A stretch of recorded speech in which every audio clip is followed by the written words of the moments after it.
जब रिश्ते संबंध काफ़ी पुराने हो जाते हैं तो बातें करने के लिए, चर्चा करने के लिए नया कुछ खास नहीं होता। ऐसी अवस्था में दो पुराने मित्र अक्सर अपनी पुरानी गुजरी हुई यादों को ताज़ा करते हैं, स्मृतियों के बारे में ही चर्चा करते हैं और उनका ही बखान करते रहते हैं।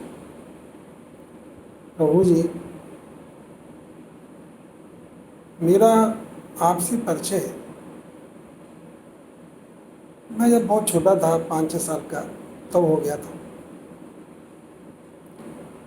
तब से लेके आपके साथ मेरे ज़िंदगी के लगभग 60 वर्ष निकल चुके हैं। इन 60 वर्षों में लगभग 20 वर्ष ऐसे भी हैं जब हम लोगों ने बातें की हैं, हमने आपको अपनी समस्याएं समझाई हैं, आपने अपने आप ही इस प्राणी को कुछ बताया है, कुछ बोला है। आज मुझे ये सब बात करते हुए एक घटना याद आती है। एक दिन शाम को मैं अपनी बालकनी में बैठा हुआ जब आपसे वार्तालाप कर रहा था, मैंने आपसे पूछा था कि आपको लोग श्री कृष्ण हैं और आपको लोग भगवान कहते हैं, क्या ये सही है? तो आपने कहा ये सही है। मैंने कहा कि भगवान का मतलब तो सर्वशक्तिमान, सब कुछ कर सकने की क्षमता होना। हाँ, ये भी सही है। तब मैंने पूछा, आप कुछ भी कर सकते हैं? तब आपने कहा था, यस, मैं कुछ भी कर सकता हूँ। तुम बोलो, तुम क्या चाहते हो, तुम्हारी क्या इच्छा है? तब मैंने अपने अंतर मन को टटोला और मुझे लगा कि जब आप ही मेरे सम्मुख उपस्थित हैं, प्रत्यक्ष हैं, तो और कोई इच्छा कहाँ शेष रहेगी। और मैं शांत हो गया। मैंने इसमें कोई जवाब नहीं दिया, अपनी कोई इच्छा आपको प्रकट नहीं की। लेकिन ये सच है प्रभु जी कि अनेकों बार ऐसा हुआ है जब कोई इच्छा मन में आई है तो पूरी भी हो जाती है। एक दिन की बात है जब मैंने आपसे आग्रह किया कि मैं आपके दर्शन करना चाहता हूँ, आपके व्यक्तित्व को देखना चाहता हूँ, तो आपने मुस्कुराते हुए कहा था, क्या देखोगे तुम मेरे दर्शन को? अभी तुम मुझे आकार में क्यों समेटना चाहते हो? मुझे तुम रूप रस गंध के आवरण में क्यों लपेटना चाहते हो? मान लो अगर मैं तुम्हारे समक्ष किसी मनुष्य वेश रखे आ भी जाऊं और कहूं कि मैं कृष्ण हूं, तो क्या तुम मान लोगे? बिल्कुल नहीं मानोगे। तुम कहोगे कि जाओ जाओ भाई, अपनी रास्ता तलाशो, ऐसे बहुत देखे हैं तुम जैसे कृष्ण, पाखंडी कहीं के, भागो यहाँ से। अगर मैं ऊपर से तुम्हें कुछ चमत्कार दिखाने का प्रयत्न करूं, तब भी तुम मानोगे नहीं। कह दोगे, अरे ये तो भ्रम है मन का, बुद्धि का, बहुत से जादूगर हैं, बहुत लोगों को भ्रमित करते रहते हैं। तब भी तुम मेरी बात नहीं मानोगे। मेरे पास उस समय ऐसा मनुष्य वेश में ऐसा कोई साधन नहीं होगा कि मैं तुम्हें ये कन्विंस कर सकूं कि मैं कृष्ण।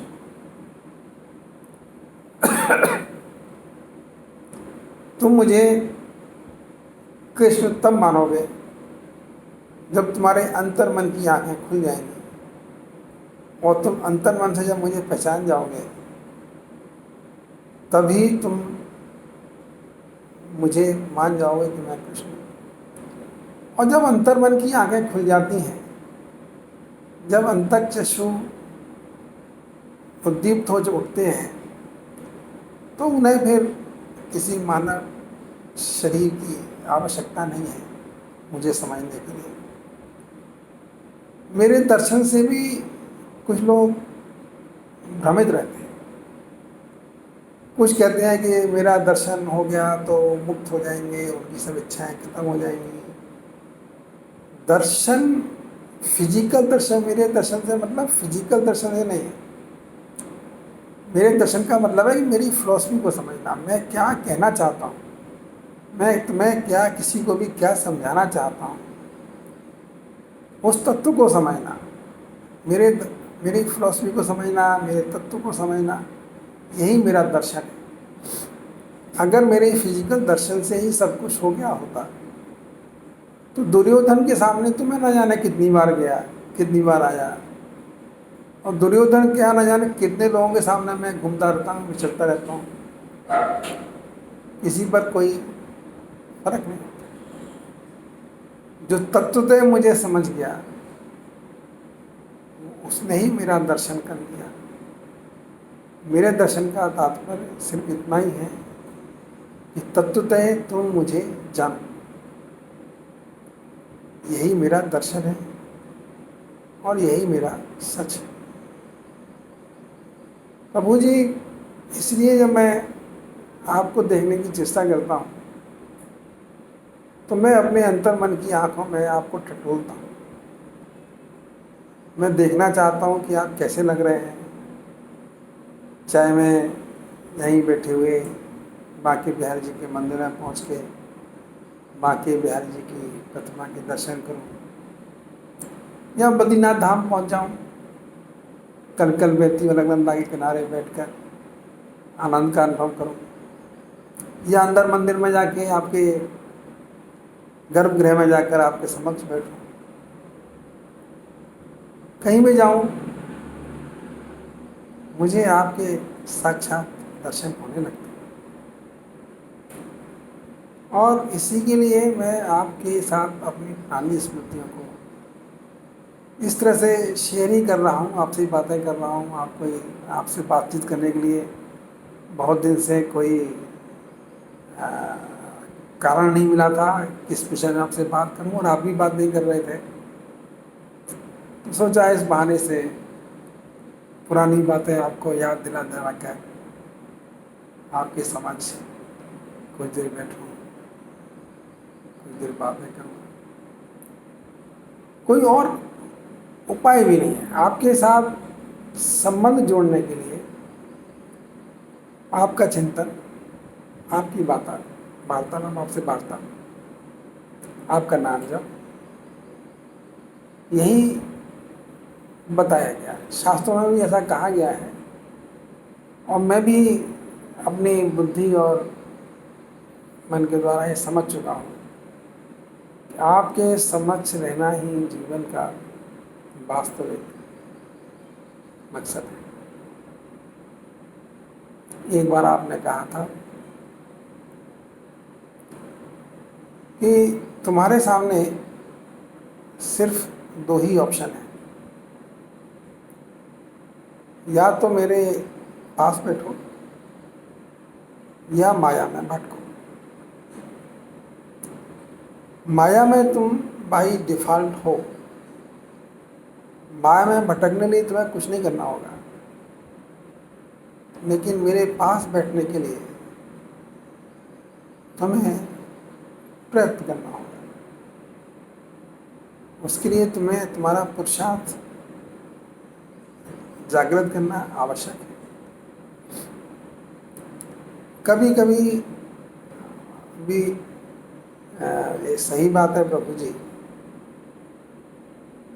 कि मैं अपने मन में या अपने आप को कभी आपका सेवक नहीं बना पाया। कभी ऐसा नहीं हुआ कि मैंने आपकी कोई सेवा की।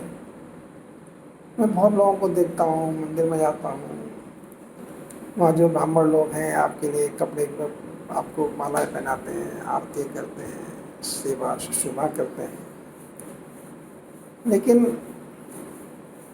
मैं बहुत चाहते हुए भी कभी आपके लिए से आपके प्रति अपने मन में सेवक का भाव नहीं ला पाया।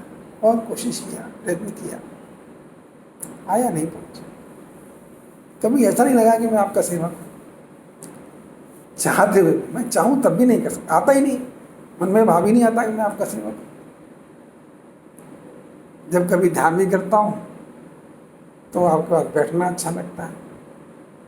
फिर आप कई बार लगता है कि नहीं, मैं तो बहुत छोटा आदमी हूँ, आपके पास नहीं बैठने का आग्रह रखता हूँ, तो बाहर बैठ जाता हूँ, मंदिर की सीढ़ियों में बैठ जाता हूँ, कहीं बैठ सकता हूँ।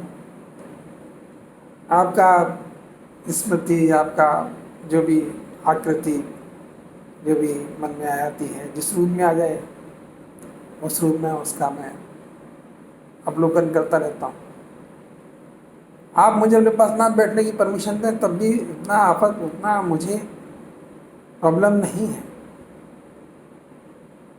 लेकिन आपके आपके प्रति आकर्षण जरूर रहता है। मेरे पास आपके अलावा कोई चारा नहीं। सच कहूँ तो मेरे पास मेरा कोई नहीं है। मैं ये जानता हूँ कि इस हर क्षण बदलती हुई दुनिया में सब आश्रय, सभी संसार के आश्रय निरर्थक है।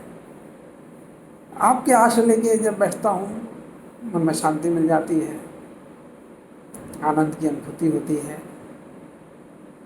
एक भयहीन होने की मनोदशा प्राप्त हो जाती है। लगता है मुझे कुछ भी भय करने का कारण नहीं, जो होगा अच्छा। अब ये सब मैं किस अधिकार से आपसे उम्मीद करता हूँ? सेवा तो मैं आपकी कोई करता नहीं, आपके लिए कुछ भी नहीं करता। ले दे के पूरे दिन में 2-4 माला कर लेता हूँ, उसके बाद भी मैं आपसे अपेक्षा कितनी ज़्यादा करता हूँ। आप मेरे हर सुख में, हर दुख में आप मेरा हाथ थामे रहें, आप मुझे सब मायावी बवंडरों से बचाए रखें, आप मेरा सब ख्याल रखें। आप रखते हैं, ये अलग बात है, लेकिन मेरी अपेक्षा कितनी ज़्यादा है और कर्म कुछ नहीं करता, कुछ नहीं। क्या करता हूँ मैं आपके लिए? कुछ नहीं करता। कई बार मैं सोचता हूँ कि मैं आपके लिए करता क्या और कितनी उम्मीद करता हूँ। तो मुझे सच में मैं आपके लिए कुछ नहीं करता। और मैं क्या कहूँ, मैं ये कह सकता हूँ कि उम्मीद तो आपके अलावा सारा कोई है ही नहीं। मैं कुछ करूँ या ना कुछ करूँ, आपके अलावा प्राणी मात्र का दूर दूर तक कोई सहारा नहीं। ये सब भ्रम है कि ये मेरा, वो मेरा। मुझे ये भली बात मुझे समझ में आ गया है, आपके अलावा इस संसार में किसी का कोई वास्तविक सहारा नहीं। तो मेरे पास कोई उपाय नहीं है, ये मेरी मजबूरी है कि मैं आपके आश्रय में रहूं, आपके चरणों में बैठने का प्रयत्न करूं। मैं कुछ करूं ना करूं, आपसे बहुत कुछ उम्मीद रखूं कि आप मेरे लिए सब रास्तों के कंटकों को हटा देंगे, मेरे जीवन को सुखद बनाएंगे, मेरे मन को शांति प्रदान करेंगे, मेरी समस्त इच्छाएं तृप्त करेंगे। कितनी मेरी आपसे अपेक्षाएं कितनी ज़्यादा है, करने को कुछ नहीं, अपेक्षा बहुत ज़्यादा है। तो यही प्रभु जी, ये मेरा कमजोरी है। लेकिन आपको तो लोग दीन बंधु कहते हैं, आप कहते हैं कि आप तो सर्वव्यापी हैं, सर्वसमर्थ हैं, आपके लिए कुछ भी करने में असंभव कुछ नहीं। चलिए, अब आपकी इच्छा है, करना ना करना आपके मन में है। मैं तो अपनों को बता देता हूँ कि जो मेरे मन में भाव आते हैं मैं अब कर भी नहीं पाऊँगा। मैंने बहुत सोचने के बाद भी समझ गया हूँ कि मैं अब मेरी हैबिट में नहीं आएगा आपकी सेवा करना। लेकिन मेरी हैबिट में है क्या? मैं आपको अपना गुरु मानता हूँ। मैं जानता हूँ कि मेरे पास मैंने जो कुछ सीखा, या जो कुछ मैं सीख रहा हूँ, या जो कुछ मैं बोल रहा हूँ, वो सब आपका बताया हुआ है, मेरा कुछ नहीं है, ये सब आपका है। मैं ये भी जान गया हूँ कि आप मित्रवत हैं, आपको मेरी सेवा की आवश्यकता नहीं है। आप हर तरह की सेवा से मुक्त हैं। आपके मन में कोई आपकी सेवा करे ऐसी कोई कामना नहीं है, और कोई आपकी सेवा कर भी क्या सकता है। ये तो उस प्राणी की अपने मन के भाव हैं, वो अपनी खुशी के लिए, अपने मन को संतुष्टि देने के लिए शरीर का उपयोग करके कोई सेवा करने की इच्छा रखता है तो रखे, लेकिन आपको किसी सेवा की कोई आवश्यकता नहीं। आप तो बेसिकली, जो मैं समझता हूँ आपको, आप सबके हितैषी हैं, आप सबका भला चाहते हैं। आपका अपने लिए कोई चाहना बचा ही नहीं है। आपको लोग पूर्ण काम कहते हैं, पूर्ण काम जिसकी समस्त कामनाएं तृप्त हैं। कोई आपको क्या देने आ सकता है? आप तो बस, अगर कोई आपके पास कुछ अपनी शिकायत लेके पहुंच जाता है, आपके लिए कोई मांग पत्र समा देता है, तो आप उसके मन के भ्रम को दूर कर देते हैं और उसकी मांगों की सपूर्ति, मन की शांति प्रदान कर देते हैं। जो चाहता है, अगर आप समझते हैं वो उस योग्य है, उसको देने जाए तो दे देते हैं, नहीं देना चाहते तो नहीं देते। उसके कर्म फल को देखते हुए आप अपना डिसीजन ले लेते हैं। तो प्रभु जी, ये सब जानने के बाद अब मेरे पास कोई क्या उपाय है? कोई उपाय? मैं आकर बैठना चाहता हूँ, मैं आपसे बातें करना चाहता हूँ। क्या बातें करूँ? अब जिज्ञासा भी आपने सब शांत कर दी है, अब कोई जिज्ञासा भी नहीं बची हुई है। सही बताऊँ तो अब कोई जानने की लालसा ही नहीं बची हुई है। आपने तो एक बार कहा था ना कि जिस दिन मुझे जान जाओगे तो मैं किसी ज्ञान की लालसा नहीं बचेगी, तो नहीं है, अब कोई जानने की इच्छा ही नहीं है। लेकिन मुझे यही पता है कि अगर दो दोस्त पास बैठे हैं, या कोई दो गुरु शिष्य पास बैठे हैं, तो वार्ता करने के लिए, अगर वार्ता करनी है तो कुछ तो विषय चाहिए बात करने के लिए। नहीं तो मौन बैठे रहिए, आप भी चुप बैठा रहा हूँ, मैं भी चुप बैठा हूँ, दोनों मौन लोग बैठ सकते हैं। लेकिन जब कोई बात करने को मन करे तो कुछ तो चाहिए बात करने के लिए। तो मुझे लगा कि मैं आपसे पुरानी बातें करता हूँ, जो कुछ आपने मुझे सिखाया, जो कुछ आपने मुझे समझाया, जो कुछ आपके सानिध्य में, आपकी कृपा से मैंने सीखा, या मुझे लगा कि स्वस्फूर्ति मेरे अंदर आई, वो सब मैं आपको बताऊं। देखिए, आपकी वजह से मुझे क्या क्या मिला, आपकी वजह से मैंने क्या क्या जाना, आपके ही कारण मुझे क्या क्या है। आप जानते हैं, मेरी उम्र एज लगभग 65 साल हो चुकी है, और इन 65 साल में लगभग 60 साल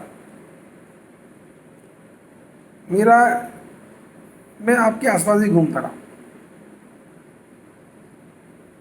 सबसे पहले आपसे मेरा परिचय लगभग 5 वर्ष की अवस्था में